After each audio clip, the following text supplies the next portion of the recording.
Hi, everyone, and welcome to the Wealth Clock with Stephen Weinstock.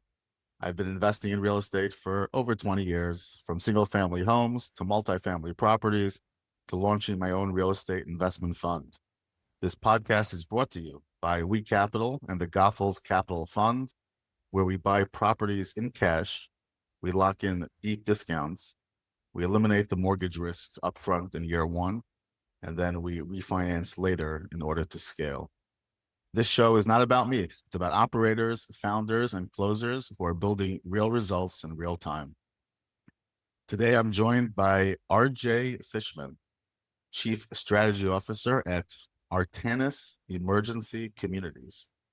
RJ's team is shaking up the housing world with a radical new approach to modular and manufactured housing, something they call emergency communities.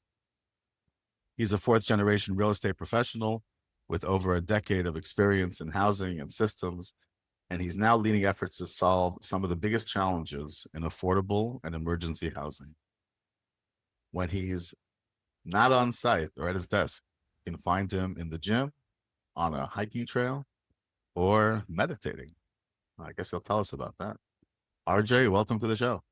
Thank you. I appreciate you having me, and I always appreciate an opportunity to talk to somebody who loves housing. Because I think at the end of the day, we always get into this because we believe that people need a affordable place to call home. And it's more about the home than it is about real estate and equity and leverage. It's about where people live. And I know based on the size of your family, based on the size of my family, it's so central to everything that we do and everything that we are. I appreciate the opportunity to talk more about it and how it impacts people all over our country. RJ, just to let the audience know, because you mentioned it, you are on your way to kid number 4. Wishing you luck over there. I have Thank kid you. number 7, so I know exactly where you are holding and what you're feeling. Good luck, and you'll get over it. I will say, and I don't know how you feel about this, but one thing that is a good takeaway from COVID, at least for us, has been it's so changed the way, A, not only we appreciate life and the time that we have, but B, how do we work? How do we interact with our families? When are we home? When are we at the office? Where do we work? As a blessing, because of the age of my kids, I've really been able to watch them grow up so much more closely than I ever would have if I was just wired to an office all the time, the way we were 5 years ago now. It's definitely changed that dynamic and allowed me, I think, to be a much more engaged, active, present father, which is it's a blessing. Kids deserve that. Yeah, COVID definitely had some positives, had some negatives. Of course. Unfortunately, a lot of people are thinking about the negatives, but I like how you come in with the cup half full over here and mention some of the positives. Yes, COVID was, in some aspects, it was a very fun time. It's something that I can't imagine happening again. There were just some parts of it that made it very memorable. Again, lots of bad stuff. Obviously, I don't have to mention all of it, but definitely looking at the cup half full when you come out with that. That's part of the meditating. Yeah.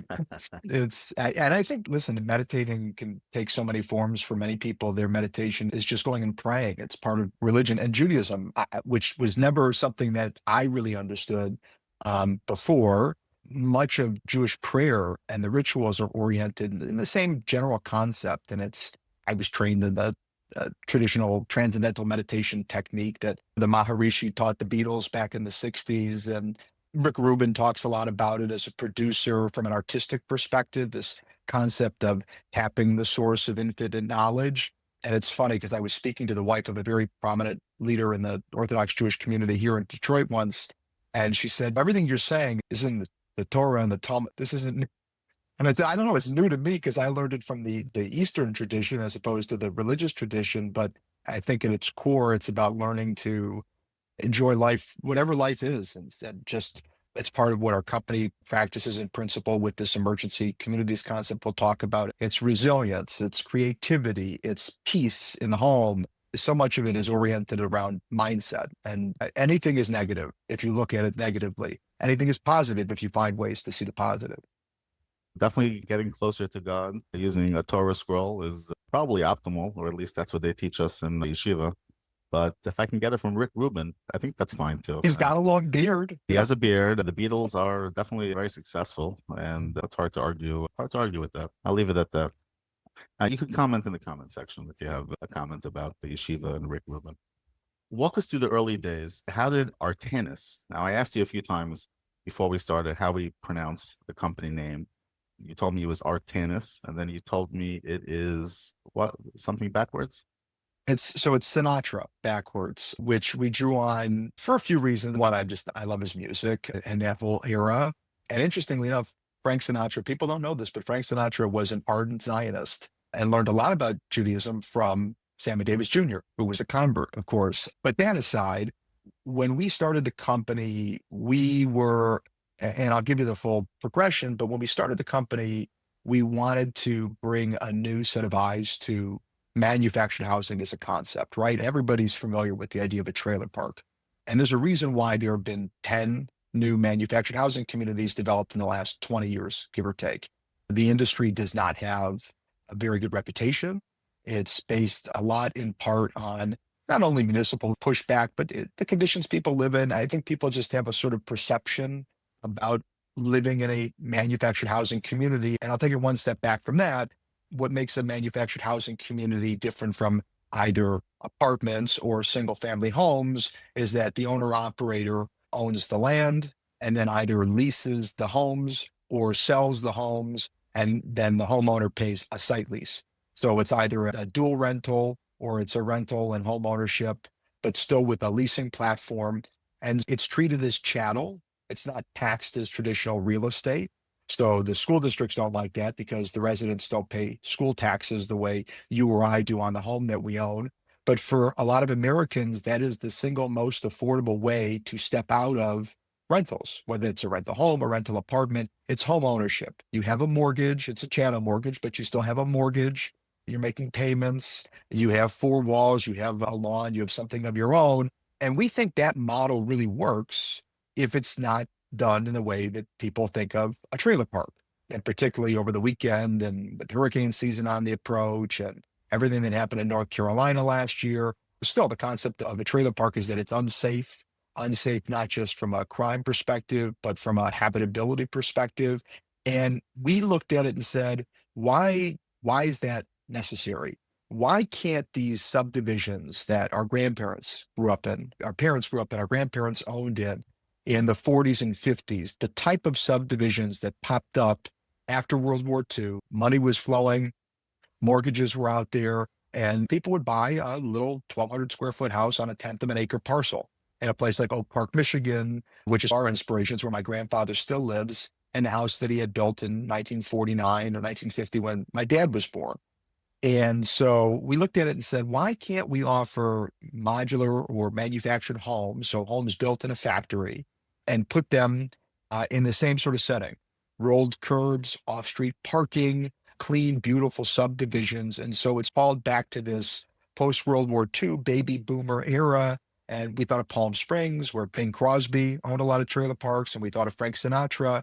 And Artanis was the name of the film production studio that Frank Sinatra used to produce a few movies back in the day. A great one, a great World War II movie is Von Ryan's Express, that was produced by Artanis, about a group of guys that steal a Nazi train and then make a break for Switzerland. Fantastic World War II movie and fun. I mean, it's a caper story, but we liked the name. We liked the idea. We thought it was central to what we did. And we had an orange logo anyways, and orange was his favorite color. So a lot of things came together, but really at the core of it, again, was trying to get back to a better time in America, a time when people felt empowered, where the American dream was thriving, alive. And we think home ownership is a key component of that. But unfortunately, and Steve, you know this from your business, typically in most markets, certainly outside of New York, so we can't use New York as the bellwether, but if you were looking, for example, let's say in Lansing, Michigan, which is just outside, that's where our capital is, about an hour and a half outside of Detroit. So rural, suburban sort of mix, a bit of old ag around there, a lot of industrial properties. The typical entry sticker price for a home is over $400,000. And the typical worker is making somewhere between $60,000 and $80,000 a year. They will never get a mortgage for a home that price. They will never make the payments. And so it's a recipe for either chaining people to untenable mortgages, and that's how you wind up with 2007, 2008, or you're forcing them to rent apartments. And not that there's anything wrong with renting apartments. We think this is something that empowers people and brings them out of their circumstances, and then hopefully passes on again, that same spirit and ethos that you and I probably grew up with, that their kids and grandkids and generations going forward. So that was how we started. Where we are today is a dramatic departure from that, but we can talk more about that. So you're building these houses. I used to call them prefabs. Modular, I've heard of. Trailer park, obviously, I've heard of. A very popular asset class these days. When you're building these houses, you're building them much faster. Your permitting process is faster. Walk us through that aspect. So I will say the permitting process is a bit tricky because you do have to work with factories that have certifications in your state. For example, there's a company outside of Las Vegas that has become sensational in the modular manufactured prefab. They're all the same thing. It's a house built in a factory. And this one particular company I use as an example because they got a lot of national attention. I think Elon Musk bought one of their units and they had a lot of demand for their Kickstarter campaign. And then they had a lot of trouble getting the houses into the various states because they couldn't get the permitting right. So the permitting is still a struggle. You have to build the code. When you build a modular home or manufactured home as opposed to stick built, you do have a certain HUD and clearances that are required. And after Hurricane Andrew in 1994, they obviously radically changed the regulations for how these houses are built and what they have to withstand. So in many cases today, a house built in a factory is actually better built to withstand and to a higher standard than something that would be traditionally built on site. But you bring down the cost of things. You can't build a house in the winter. If you're talking about climates where there's a clear 4 seasons, you can build a house in the factory and do the site prep and work and then bring it right to site. But you can also, everything is done just in time manufacturing, or many things are done just in time manufacturing today. So somebody has a particular spec that they want built to, great. The factory accommodates, they make it. Owner operators want to present their own plans and work, wonderful. So you're still dealing with the same red tape and zoning concerns and permitting issues, but that I would say is more the bigger issue in the manufactured housing business today is the entitlements. Municipalities, as eager as they are to talk about attainable or affordable housing, again, interchangeable words. Some marketing guru thought attainable sounded better than affordable, so they call it attainable now. But just like they call trailer parks manufactured housing now, some consultant decided we like this word better than that word, so they use this word. And so with those, you talk to these municipalities and say, hey, listen, here's what we want to do, and here's our vision. And we're seeing some shift in the discussion because there is a crisis when it comes to attainable housing. If we don't produce as a country 400,000 new apartment units every year for the next 6 years, then we'll hit a major housing crisis. And we've only built that many apartments 5 times since I was born in 1988. That's another issue. And that's part of the reason why we think modular or manufactured homes can fill the void. But I will say, to your point initially, trailer parks, manufactured housing during COVID and after became a hot asset class. Another one of these Wall Street bets, Reddit threads, people started dumping in, and VC money started coming in and doing a lot of roll ups of mom and pop communities. And unfortunately, self storage, RV parks, it's actually had a fairly negative impact on the industry because people come, it's very straightforward. It's, I'm sure, the same thing that you do with a house, right? Like you say, you try to get the price as low as you can. You do a little bit of CapEx, you refi out, you get a new loan, you push it out for X number of years, you pay out a certain breadth. And that's become harder and harder with the cap rate compression. Even assets that should be probably a 12 are trading for a 4 or 5 or a 6. And so it's become very difficult to buy. The interest rates are where they are, and the Fed is doing what it's doing. And we don't have to get into politics of that, although I probably agree with our president a bit on that front.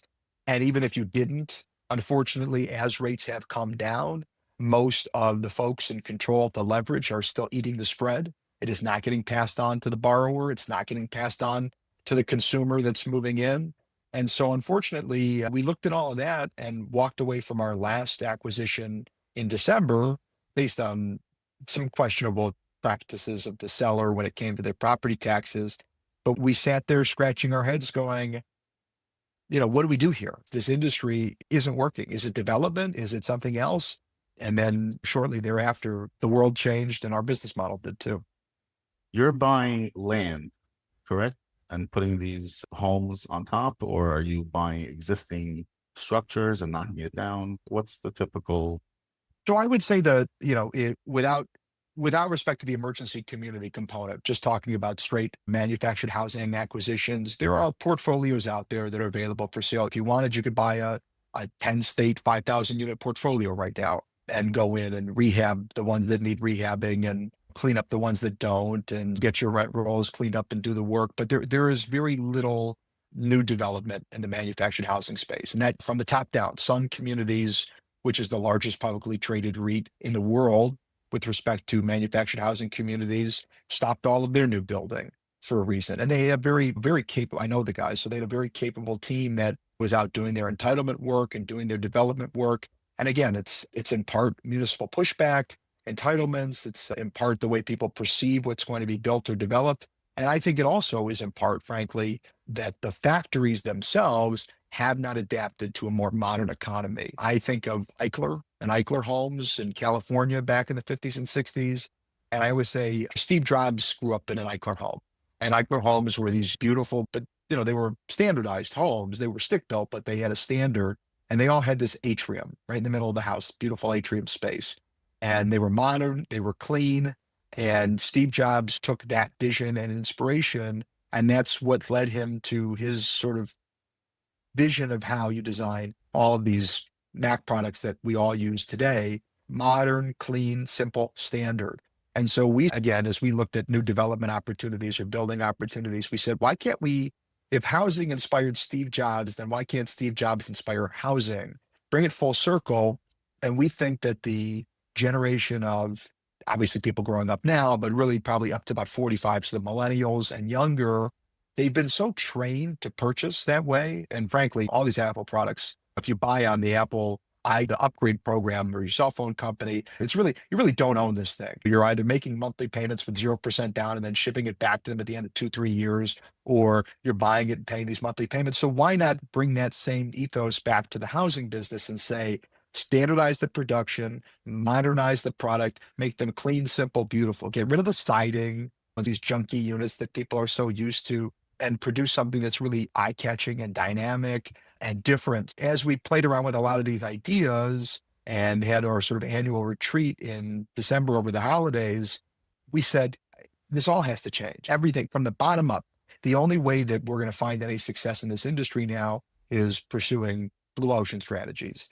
And then LA caught on fire. And it just, again, January 8th, we were thinking of the world one way. And by January 9th, we were thinking of it very differently. And that's what's driven us for the last, it'll be 7 months in 2 days. And that's what's driven us for the last 7 months. So when you say January 8th, share with the audience, I'm assuming you're talking about wildfires in California?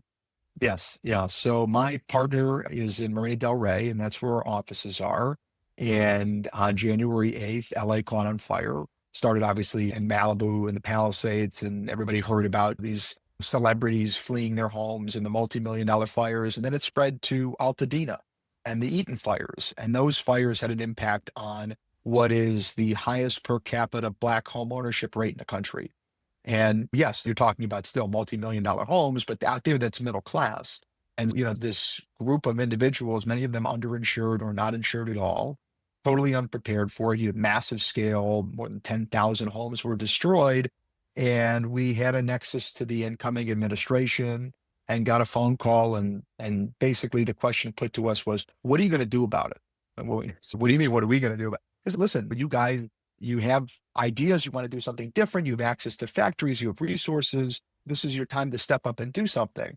And so we actually almost immediately, and by fluke, I mean, it was a total, somebody sent me an email, it was a Saturday night. He was observant, so I surmise he emailed me late because he had just come off of Shabbos. I was up at 3 o'clock in the morning. I pee or something, I don't know, take a vitamin, who knows? And I saw this email and he was sending me a note about this RV park in Santa Clarita, which is about 45 minutes outside of Altadena. And I'm looking at this and I'm going, why is this? It was a 104 site RV park. I told him I didn't want to see RV parks. I told him manufactured housing. I told him no less than 150 units. And all of a sudden, again, back to divine inspiration, tapping the source, create whatever it is. I saw what was in front of me. And here is this 400-acre parcel surrounding this tiny RV park. And I said, we already know it's good for living on, right? If they're not going to have an RV park in the middle of that land, if there's some issue with the environmentals or whatever else it is. So what if we put that under contract and then start to bring modular homes there designed for an emergency response where people can come and live. And then we steamrolled from there. So it obviously one of the issues, one of the challenges they had at that RV park, it was on the front page of the LA Times at one point early after the fires, but the current owners were having issues battling with the county because they had folks that were staying there for more than 60 days and the county was suing them and they were suing the county because all the local motels and hotels in Santa Clarita didn't want competition from some RV park. And so we looked at the challenge and we said, okay, how do you get around this county, the city, the state? Jamie Dimon's now calling it blue tape instead of red tape. But so there's so much blue tape in California. How do you do business? And we said, here, light bulb went off. And the president, of course, immediately started talking about Project Warp Speed, just like COVID. I'm going to have an executive order that says on federal lands, we're going to trust the developers. We're going to let them build. They're going to do their job. So again, paying attention to the signs that the universe gives you or God or whatever you trust and believe in. We said we can deed this land we'll buy the land privately held, deed it to the federal government. And if the president signed an order that says there's no permitting and no red tape, great. We can have the units built anywhere, built to whatever spec we think is appropriate, as long as there's HUD compliant, FEMA compliant. But we can have the units built anywhere and then bring them there and then rapidly house people and do it without California being in our way. And then we heard from a modular housing developer, or manufacturer rather, who has this unit that they developed, and it was in Odessa, Ukraine during the war, and Grenada from their hurricanes, and the British Virgin Islands. And it's a steel framed, so as opposed to the traditional wood frame modular homes that people are experienced with, steel framed, so fireproof, Cat 6 hurricane proof, soundproof, and redeployable. And that was where we really thought we seized on something, which is in a traditional response that FEMA would have to Hurricane Katrina 20 years ago, for example, 20 years ago, next month, as a matter of fact, they'd buy some junky Chinese steel produced trailer and then expect people to live in them. And then when they're done with them, they just throw them away. So why not turn it into an asset class? Why not have something that the United States can buy, hold, retain value, own? And then really the last key component of it was that we're community managers. We take these communities and people live there and we manage them. And the government, if you've read The Art of the Deal, which again, politics aside, there's some brilliant insights in real estate there. If you read The Art of the Deal, one of the things that Trump talks about is, hey, when I was at Wharton as a kid, I was buying these FHA foreclosures. And even before that, when he was really a kid, his dad owned Section 8 properties and he'd walk around them. And one thing that stuck with him through all that time was the government is not in the management business. The government does not know how to manage private assets. And so wrapping around all of that, we came up with this concept that we call, it's the world's first, doesn't exist anywhere else. It's a brand new vertical, but the emergency community. So we target a land acquisition, ideally about 45 minutes outside of a disaster zone, where people can still get to work, get to school, if their job is there and the schools are there, presuming. They're not totally disrupted from the environment where they did live, but you're outside of FEMA flood zone, for example, or where the fire damage is from an event like the LA wildfires. And then we rapidly, frankly, using the same kind of tools that folks would use in the disaster response business to rehab homes, but rapidly build out the infrastructure, either tapping into what's there from the municipality or bringing in our own sewer, septic, water, electric, relying on things like Tesla power stations and batteries, for example. And because the homes are modular, we can make those modifications in the factory before they hit the site, and then rapidly infilling these emergency design homes, managing them for a period of 2 to 3 years, depending on the nature of the emergency authority of whether it's a governor or president, whoever it may be. And then having sold the land to the government, having sold the asset to the government, helping them to redeploy it in subsequent disasters. So what that does is it brings down the NPV over a period of 9 years. It brings the cost down. So for an Artanis emergency home, the government would wind up spending about $100,000 as compared to what the government would spend on their other alternatives, which are these trailers they call TTUs or motel vouchers, which costs them as much as six to $700,000 in the same time frame, or about four to $500,000 for the motel reimbursements. So we come in at a fraction of the cost. They have an asset that they can either redeploy themselves or lease or sell to another state when the need arises, or potentially turn into attainable housing down the road. There's a lot of potential applications, but for us, again, the key is these aren't a tissue. You don't have to throw it away after you blow your nose. We can come in and very efficiently rehab the interior of these units just the same way we would in any manufactured housing setting, and then get them back on the road. And most manufactured homes that are on the market, if you're moving in tomorrow, unless you're buying a brand new unit, you're probably in something that is from the 80s, 90s, early 2000s.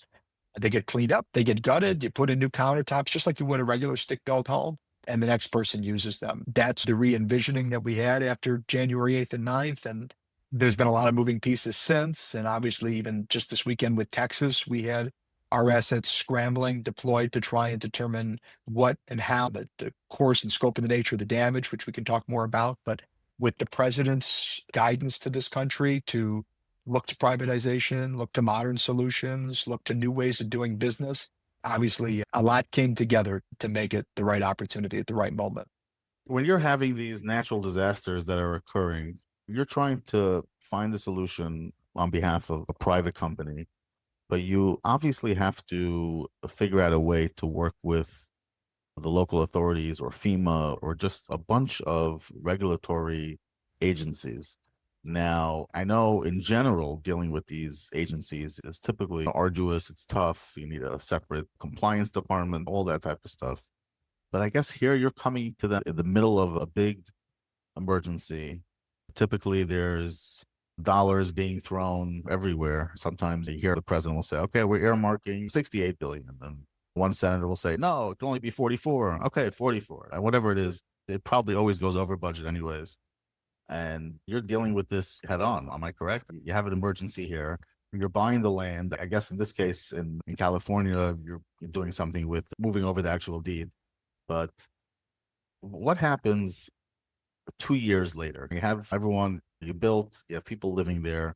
It's 2 years later. Is FEMA or the government still paying the rent, or do they just own these houses outright, the government, and they're letting the tenants live there free of charge until they get their act together, so to speak? Is somebody actively trying to rush them out of the house? And So there's a lot of moving pieces there. Let me start with the first thing first, which is, yeah, it's a regulatory nightmare. So California is, we don't have that land under contract anymore. We actually moved on from that because the county, the city, the governor's office all made it very clear they didn't want to work with the Trump administration. And the Trump administration has its reservations about doing anything in California. You heard the president say it. So I'm not speaking out of school, but he said, you want real assistance, you want us to deal with your issues, then we want you to have voter ID laws. And Gavin Newsom, President Trump, bringing them together is God's work, not my work. Because I've certainly, it's like you bring Moses to the mountain, bringing the mountain to Moses is a different problem. We were pointed to what's happening and happened in North Carolina in the aftermath of Hurricane Helene. And we were asked to look for solutions there. And frankly, we were told they're first in line anyways. That storm, that devastation happened in September. The LA fires were in January. And so we started looking at North Carolina and basically took the same approach. Again, a Democrat governor, all granted it's a purple state, so they have a Republican legislature, but really didn't tailor a solution to the state at that level. We, again, before the president rolled out this beyond FEMA agenda that he's attempting to implement now, the proposal we made to the federal government was just the same. We acquire parcels and start to address the issue. But so when they said, look at North Carolina, we said, okay, North Carolina, what do I know about North Carolina? So we started looking at it the way any real estate operator would. What are the market demographics? But we didn't just look at North Carolina, we looked at FEMA. And so this is where the really shocking sort of stuff starts to come in. FEMA serves about 2.5 million people at any given time. And of that 2.5 million people, about 1.25 million, 1.5 million are on FEMA housing assistance for a period of no less than 18 months. Every single recipient of FEMA, every aid recipient, if you look at them, 40% of them wind up homeless, long-term homelessness. And so what does that mean? And it means in the aftermath of Katrina, we had billions, tens of billions of dollars in post-Katrina related homelessness expenses. With Hurricane Helene, it means we'll have $111 billion in preventable Medicaid expenses. You go again, go back to Katrina, PTSD in children, parent was killed, they end up homeless, all those circumstances. We have trillions of dollars that we spent between social safety net, people wind up in jail, they wind up in rehab, they wind up on disability, any number of things. And so we all of a sudden we realized sort of the way Elon Musk talks about repopulating the planet or building a reusable rocket. We realized this is like a fundamental structural issue that is chaining generations of people to cycles of poverty that can be very easily addressed by coming up with sustainable solutions that work. So FEMA, by the end of 18 months rather, whether it's trailers or motel vouchers, they have about a 10% success rate for security for a mortgage. So when you talk about another issue you mentioned, getting people on their feet, you can't get on your feet. And that's why these cycles persist.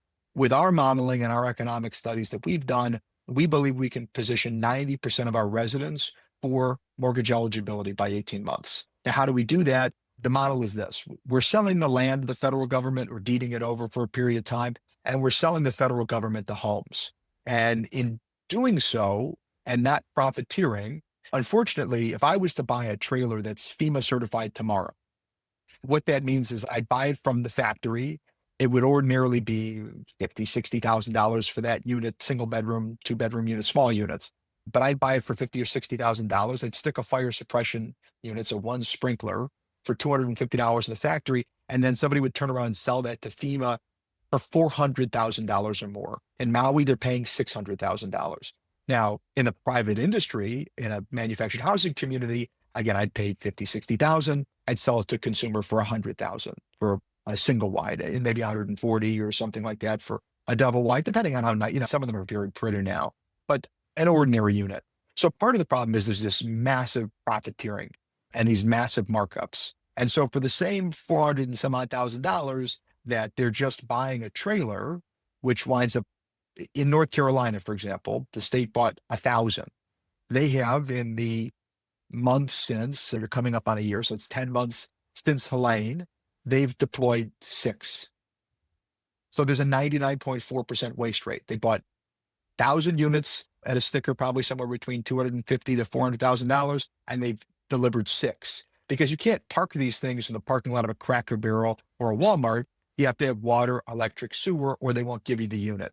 And people whose property's washed away that you can't go back to because the infrastructure work's going to take 3 years anyways, what do? Where do you put it? There's a tremendous amount of waste, number one. Number two, there's this profiteering. Our approach was, let's just apply the same private industry standards we would and the same cost models we would with the same kind of normal markups that we would.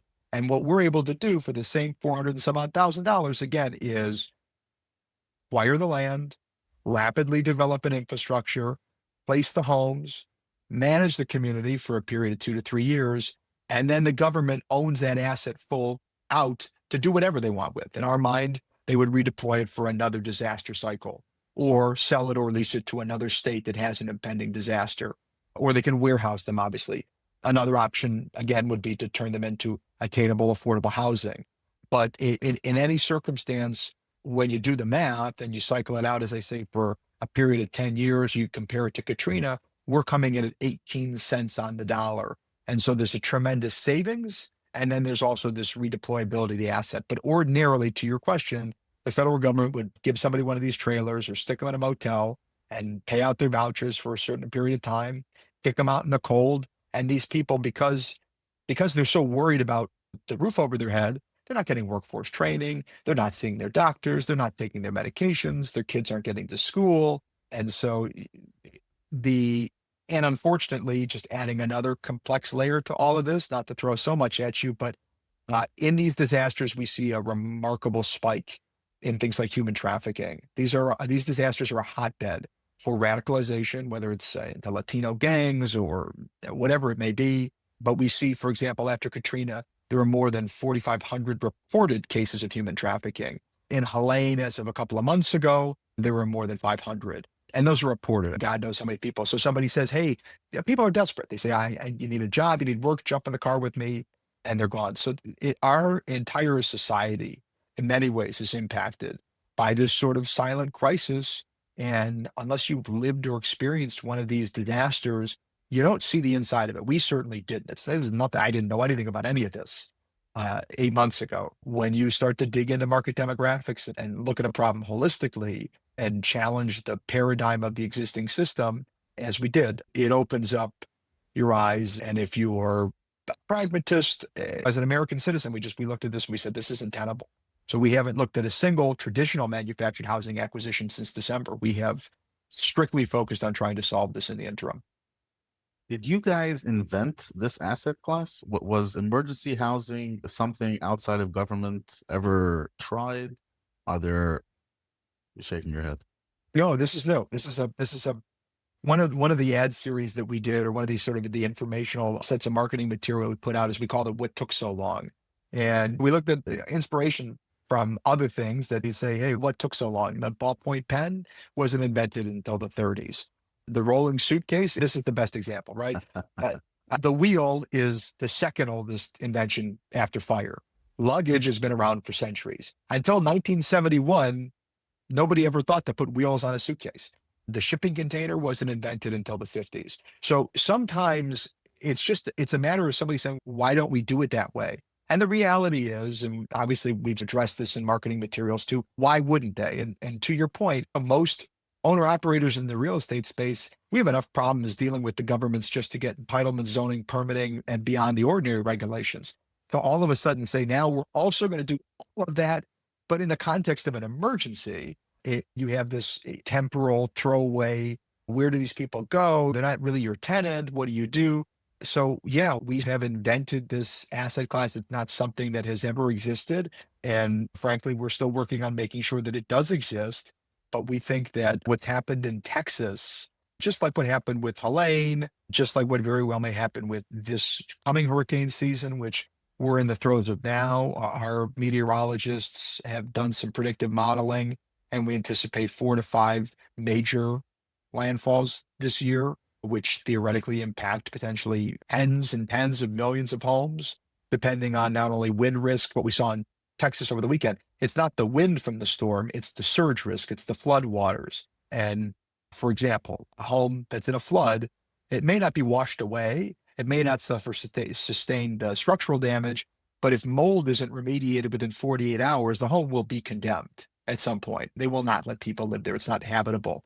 We came through all of that and said, this is a better answer. It's what the president wants. And our sort of direction on all of this changed immediately about 3 months ago, when the president announced this FEMA council, who has their second meeting this week, actually, and said, the federal government is not doing this anymore. We are not offering solutions from Washington for bureaucrats and procurement officers to deal with. They don't know the terrain, they don't know the environment, they don't know the demographics, they don't know anything. And so he said, the states have to do it now. And so our model in the last couple of months has basically been, forget the federal government outside of North Carolina, where it's a different story. Really, we've gone now state by state, and we've looked at, what does the governor's emergency authority look like with respect to permitting and zoning? What do their Department of Transportation's emergency letting rules look like for infrastructure? And then what do their budgets look like? Where can they draw these dollars from? Because the federal government, again, has said, we're not going to be first dollars in anymore. You can come to us for reimbursement, but you got to spend your own money. So what states have the budgets to deal with these things, and how? So we have now proposals in front of Tennessee, Virginia, Kentucky, Missouri, obviously, of course, North Carolina, and now Texas and Florida. And our goal really at this point is to help them address this challenge of beyond FEMA and deal holistically with the issue. And if the federal government's not going to come in and throw gobs and gobs of cash at solutions that do not work, and the states have to start spending their own money, then they're going to get more, especially the red states, obviously, they're going to get more conservative, and they are going to embrace and look to private industry. And it's an 8-month journey, and we're patient. And again, to us, the core of this, it's just the same core as where we started the conversation and where we started our business, which is, it's about home, and it's about family, and it's about, we believe, community, and that community environments in the aftermath of a disaster would help to abate a lot of these problems, like the crime, like the healthcare, like the schooling, like the food distribution.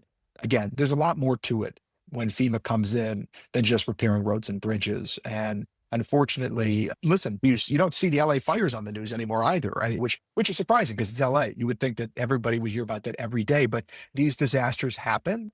And then we're on to the next thing in the 24-hour news cycle. President Trump signs the big, beautiful bill. Everybody's pulling their hair out, screaming and yelling.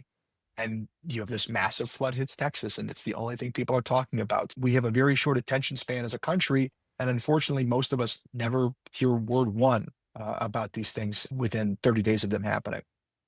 Interesting. Okay, we're about to finish here. I'm going to ask you a few more questions, but let's try to give me, Short answers. I don't know, 20-second answers or two sentences.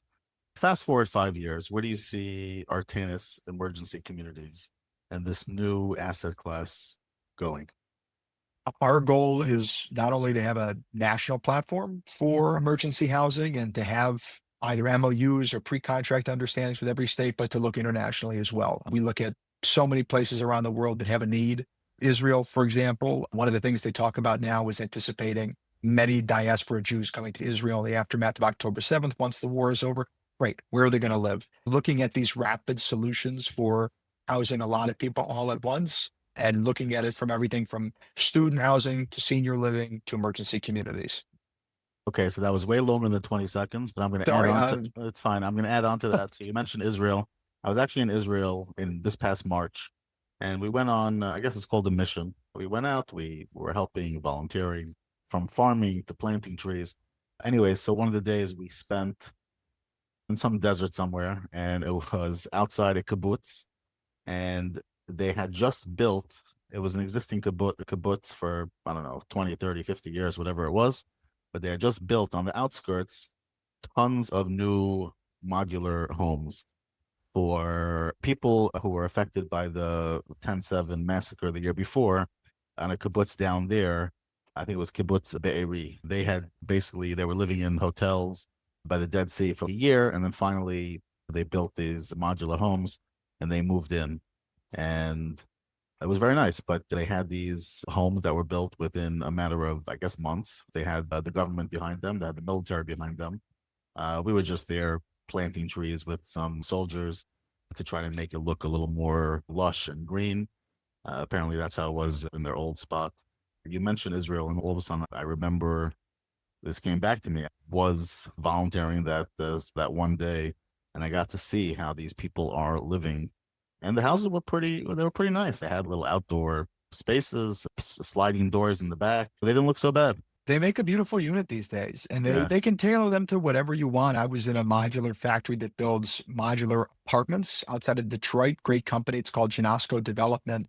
And the way they do it, I mean, it's you see them roll through these they do it like automotive, and it's amazing. But they have a big iPad that says these are the specs for today's build, and it can be changed by the shift. It can be changed by the hour. It's what we can do in a factory today. And I think that's why the president is so excited about bringing manufacturing back to America. It's not about putting tiny little pieces in computers and cell phones. We can build a lot and we can build very dynamic and interesting things. Everything, again, from homes to apartment buildings, commercial buildings, it can all be done at a fraction of the cost of stick built.